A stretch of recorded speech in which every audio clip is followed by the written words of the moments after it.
What is up, everyone? Welcome to this live Q&A. I'm very excited that you are here, and I can't wait for us to discuss something that is very important that I forgot to mention last week. And I think me forgetting to mention was not the right move, because there's a therapist who approached me and told me that they felt very invalidated by the answer that I gave to that question, which is coming up right now. So thank you very much for coming through. I can't wait to discuss with you everything that I have prepared. This week I got so many questions from many of you. I will not be able to answer all of them. As you can imagine, there's just one me, and there's a lot of questions. But that is not a reason to give up or to despair. I will get to your question, I promise you, because these lives are happening every Tuesday. So don't if I don't answer your question today, don't feel like I've forgotten you. Sijakusahau. Bado nakumbuka, bado nitajibu swali lako, and then we'll get everybody happy and excited about their question having gotten answered. So yeah, that's where I am, and that's what we are doing. So invite a friend to come join, just in case kuna mtu umeacha nje. You can share this on your WhatsApp stories or your Instagram stories, so that your friends mbogi kuje tukue wengi. I think that's a good thing. Hi Miss Mbatia, and just one meme. All right, I don't know if that's your entire name. I'm on an enjoy, but if it is, good to have you here. Thank you guys for joining, and I think I'll just get started with this thing right now, so that we can move faster to my design in the next 20-30 minutes, and then I leave you to go enjoy your Tuesday evening. So let me start by first of all answering a question that came through about the question was, must I have a counseling degree for me to practice therapy here in Kenya? And the easy answer is yes. You have to have a counseling degree or a counseling diploma, or basically you have to be trained in mental health in one way or another. So either at diploma level, a degree level, or master's, PhD, you can practice being a counselor. You can counsel people when you have that qualification. The qualifications vary, of course. As I mentioned, different schools offer different courses. So you'll find there are people who have degrees in counseling psychology, other people have degrees in clinical psychology, other people have degrees in marriage and family therapy, child psychology. There are so many different things that you can do within the counseling field. So yes, you have to be trained. Yes, you have to have qualifications for you to practice as a therapist, and most importantly, you have to be registered with a counseling body. So in Kenya, there are several counseling bodies. I am a member of KCPA. KCPA is Kenya Counseling and Psychological Association. Yes, KCPA is that. Yeah, and that's where I belong. Many counselors belong there. If you're a counseling psychologist, most probably you belong there. There's Kenya Psychologists Association, that is KPA, and then there are other several ones that I'm not familiar with because I'm not a member, but there are many. So do your research, find out which one works best for you, which one you should belong to, and go get registered. I don't think anybody should be practicing without registering. That is just my personal opinion, and there are people who are going to fight me for that, and it is still my personal opinion that I think you should be registered before you start practicing as a professional mental health practitioner. So yeah, go get registered, go have your papers in order, graduate. I know that KCPA allows people to register as students. So if you're a student, you can go and register in KCPA as a student counselor, and they will ask you for a bunch of stuff. You can check their website. They have all the qualifications there.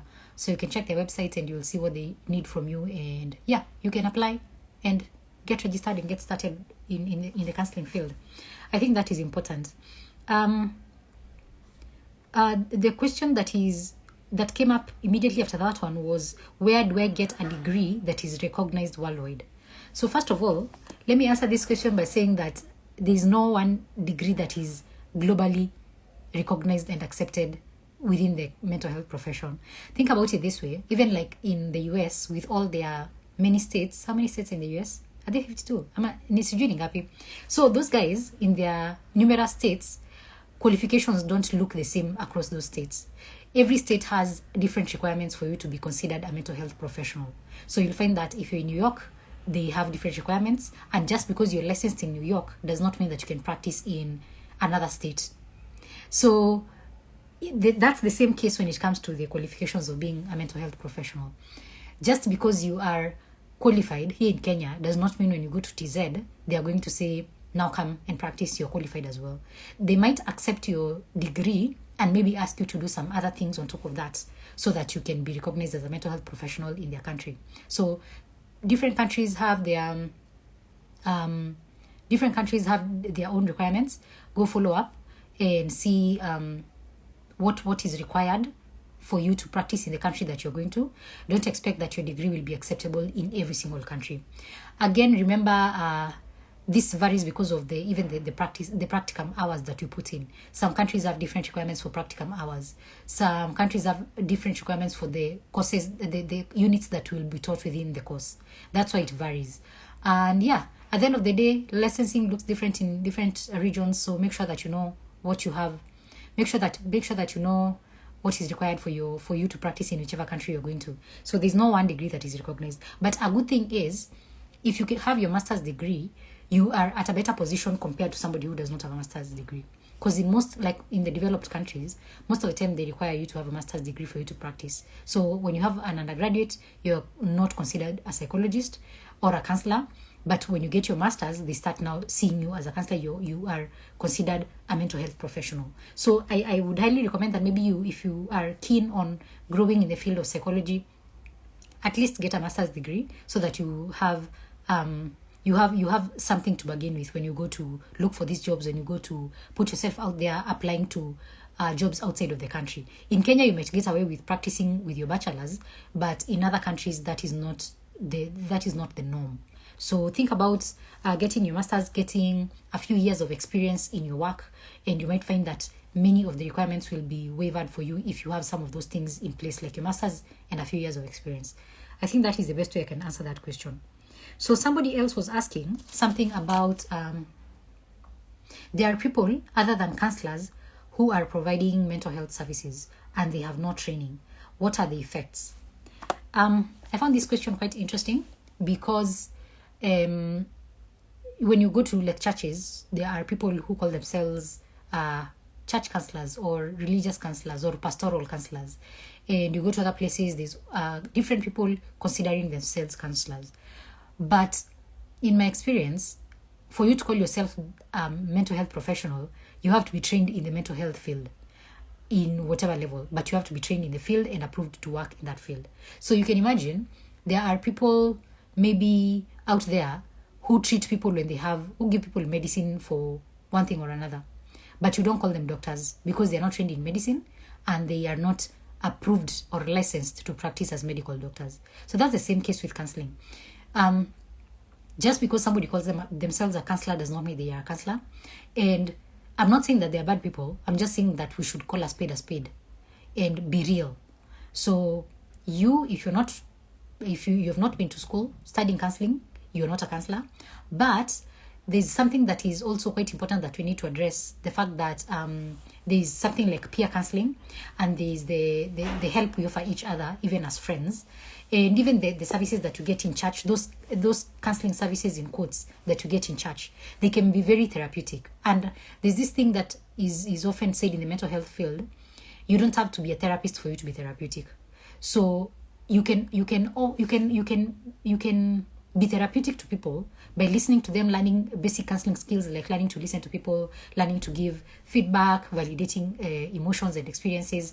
These basic counseling skills that are very common and they're all over the internet, you can teach yourself and practice them. They can come in very handy when you're dealing with your friends, when you're dealing with your relatives, your family members, people who are going through something that is difficult. But don't consider for a minute that you're offering therapy. You're just being therapeutic. And that is totally fine. And I think that is an important thing. Because there are very few mental health professionals and the need is rising. It's always been there, but the need is now rising as it's becoming a global conversation. So You don't have to. You can offer that. You can be therapeutic to people, but that does not mean that you're a therapist. And don't think that that is a small thing. That is not a small thing. It's a big thing. Many people need somebody to listen to them, and we can't leave that work to mental health professionals only. So even as a people, we can learn to be therapeutic to one another. We can learn to listen. We can learn to communicate. We can learn to help people carry their burdens in healthy ways. And these things are very common. Just go to the internet and Google basic counseling skills and start practicing them even with yourself and see how they work. You're going to realize that your relationships are going to get better. But again, remember, you're not a therapist, and you have limits, especially because there are codes of conduct within the profession. And since you don't belong, if you cause harm outside of the profession, then there's no one to hold you accountable. And maybe that's not something I would recommend, because then again, somebody gets hurt at the end of that engagement. So basically what I'm saying is, they are offering therapy as not as therapists. They can try to be therapeutic, but don't confuse them for mental health professionals, because they are not mental health professionals. And that is totally fine. I am not saying don't go to them. You can go to them to discuss. If you feel that somebody is being therapeutic with you, it is okay for you to discuss with them. There is no one rule that you have to see a mental health professional all the time when you have any specific issue. If you're with somebody who feels therapeutic, somebody who helps you go through things, handle things effectively, if you're reading books and they're helping you to deal with the challenges you're going through in your life, you don't have to go to therapy. No, therapy is not for everyone. Not everybody is going to go to therapy, and not everybody benefits from therapy. So we can find other things outside of therapy, and some of them can be those therapeutic relationships with people like those lay counselors, peer counselors, people who are not trained. But at the end of the day, remember, they are not counselors. They're not mental health professionals. They're just therapeutic people. So make that distinction. I think that is important. There was another question here about where do you draw the line to avoid nagging the clients. So this came in juicy. Somebody was asking about this because they were saying that for them, they have found themselves in a situation where they are in they are doing therapy with somebody, and then they feel that at some point this client is either slipping away, not coming to therapy, or they have to follow up with the client a lot. They have to keep asking them, where are you? You've not come to session. Like, there's a lot of follow-up. And then at some point, this person starts to feel like they are nagging the client. So their question was, where do you draw the line so that you can avoid nagging the client? And I liked what they said, to avoid nagging the client and feeling like you are a prefect following up somebody. So I found that quite amusing. The way I would look at this is that people have different reasons for coming to therapy, and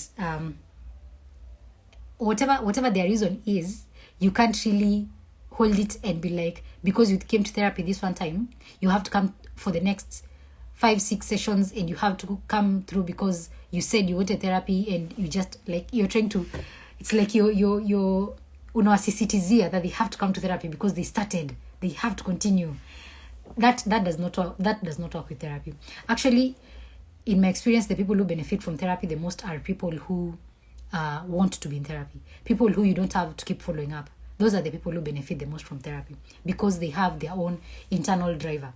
Something internal, something inside of them is pushing them to come to therapy and to seek change in their lives. So there's no one answer of how to stop following up with them. There's no, I can't tell you that you have to stop after following up with them 2 times or 3 times, but I can tell you that if you call, they don't pick up, or if you text, they don't respond, you send an email, they don't respond, that is already a message out there. They're already selling you something.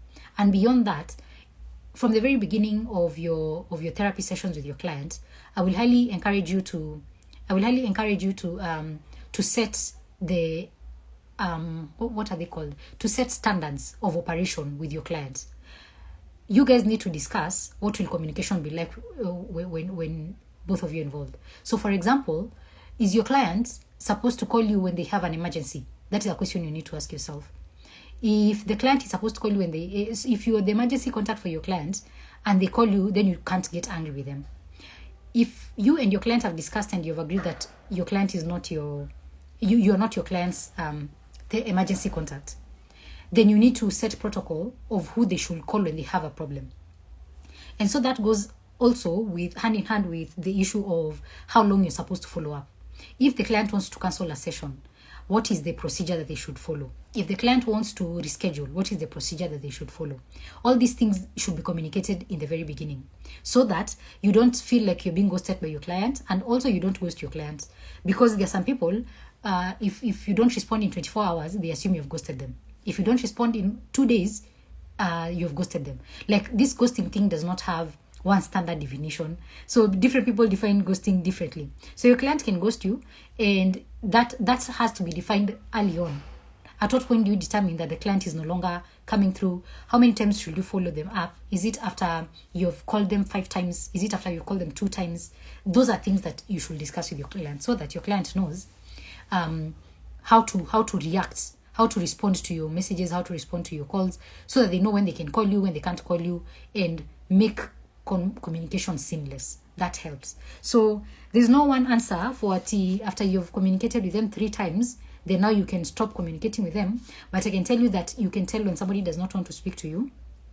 So be keen, and as long as you've laid down the standard operating procedures, especially when it comes to communication, at least adhere to that.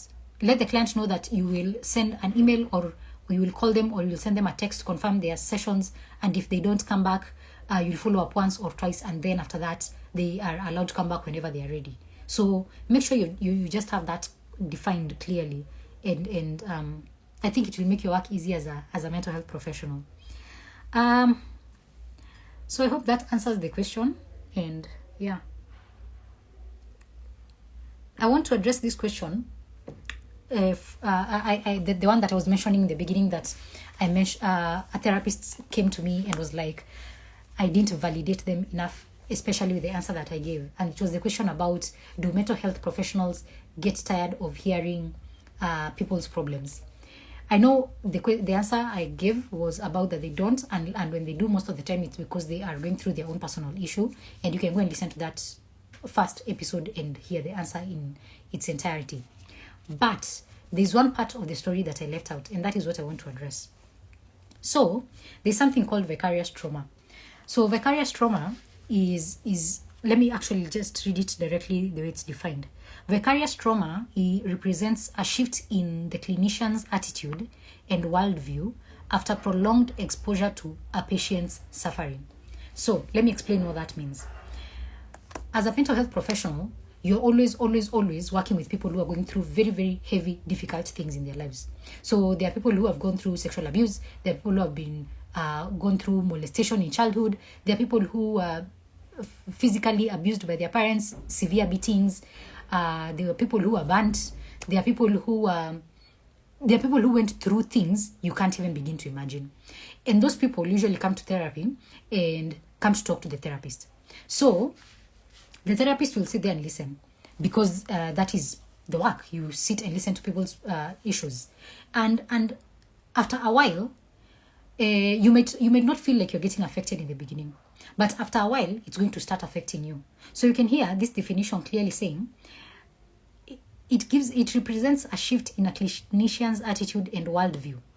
So if I continue hearing people's heavy problems for an extended period of time, there's going to get to a point where my worldview and my attitude is going to be shifted because of this prolonged exposure to painful situations and to painful stories. And the thing about therapy is, when we are being trained as therapists, you're told that after the session, you should not carry your patient's problems with you. You should not carry your client's problems with you. You should find a way to decompress and put those problems aside and focus on other things. But at the end of the day, mental health professionals are human beings. And so, even if we sit here and pretend that I am going to try to forget the things that are here in therapy, the reality is that I will not forget them. I will carry some things with me into my life because I am a human being and I get affected. So, for example, if I have a child and I have a session with somebody who went through childhood abuse under the under the care of a relative. Every time I leave my child with a relative, that is going to be ringing in my head. Not because I am thinking that the relatives are bad people, but because I know what relatives are capable of after hearing stories about what relatives have done to children. So you understand? Like, we can say that you should put these things aside, but you cannot, because you're a human being. And this is also perpetuated by the fact that in the mental health field, there's a lot of expectation that mental health professionals need to be perfect and they're held responsible for things. Like, I know there are places where mental health professionals are held responsible for when clients die by suicide. So the system and will come to you. They will want to find out what you did, what steps did you take to ensure that this client did not kill themselves, what intake forms did you give them, what did you do with the client, what did you talk about, how did you handle, who did you report to. Like, you are constantly under scrutiny for whatever happens to your client. Sometimes it can be a good thing, but sometimes it's all because negligence will be handled effectively, but sometimes it can be too much pressure on the mental health professional, because you're feeling, I can never make a mistake, because if I make a mistake, I could lose my license, I could go to jail, I could face a lot of problems within the field. So I'm going to repeat the thing about vicarious trauma.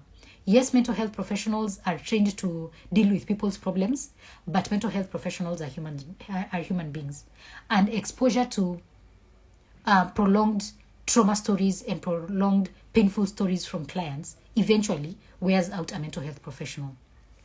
And you can hear these stories, especially from people who have left the field.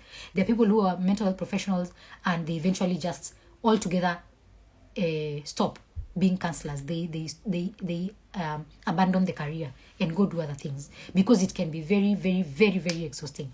It can be very mentally tasking. There's a huge responsibility you have over your clients. Remember, sometimes when clients come to you, they don't have anybody else to speak to in their lives. Or even if they have people, those people don't listen to them the way you listen to them. So there's something that you offer them that they don't get in the relationships they have in their lives. And so that responsibility is very heavy for a counselor. And you have to sit there and understand the client and hear them and work with them till the time that they get better. So remember, mental health professionals go through these things, and give them the grace they need. What some mental health professionals do is they limit their work as mental health professionals in general.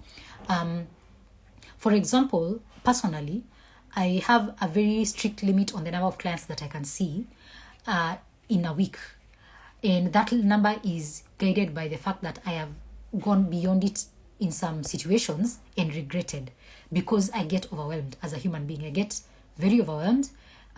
It completely depletes me. It makes me extremely emotional if I work with too many clients.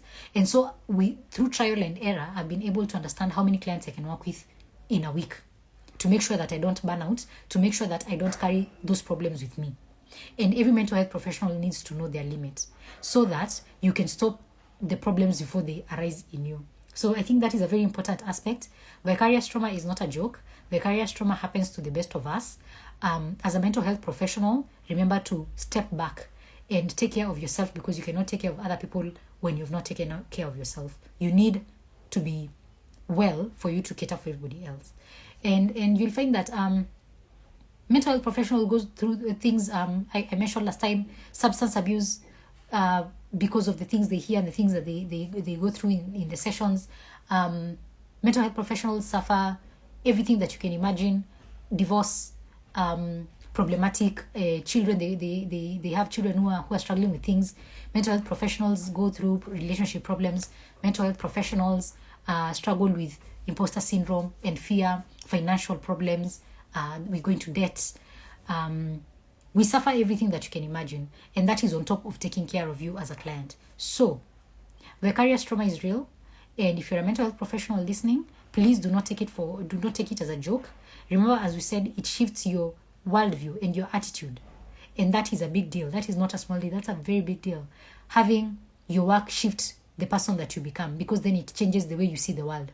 I think about it the way, like, I think about when you watch true crime for an extended period of time. I don't know about you, but as a person who has watched a lot of true crime, I can tell you that every time that if I watch true crime for an extended period of time, I become very paranoid. and I start seeing the world as a very dark and dangerous place, even when I have no reason to. Even when I know very well that I am well protected, I am surrounded by people who can love me, and I live in a relatively safe place, I still get very paranoid. And so that is the same case. It changes your worldview. It makes you question everything. Your perspective changes. So yeah, that is what I would want to say about vicarious trauma. If you're listening, you're a mental health professional, take care of yourself, and remember that we need you. But also you are important, and your people also need you, and you need yourself. So look at it that way and focus on that. So yeah, with that said, I want to end this live session, and I hope I have answered your questions effectively, the ones that you had sent through. There's still very many other questions that I have not answered today. Of course, they will be answered in the next session, which will be next week on Tuesday. This thing is happening every Tuesday at 8 p.m. So yeah, come through. Let's chat next week on Tuesday. Share this video with a friend who might benefit from it. I'm sure somebody's going to listen to this and benefit. So share it with the people in your life. Be the first person to share mental health content in your circles. I think that is an important thing that I should emphasize. Be that person mwenye kila mtu anajua will always be sharing mental health content. As always, if you have any questions, you can send them through to the email address, to social media, DMs, to comment sections. I will always get to them in 48 hours or less. So yeah, I think that is an important thing that I should mention.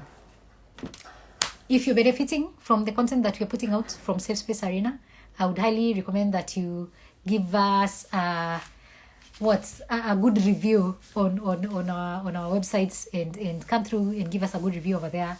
And yeah, for thumbs up on this video and all those things. Follow, share. If you're on YouTube, subscribe. There's a lot of content there. I think you should go and check it out, especially for beginner therapists. I think there's a lot there that you could benefit from. So yeah, go check it out, and I will see you in the next live session, which will be next week on Tuesday.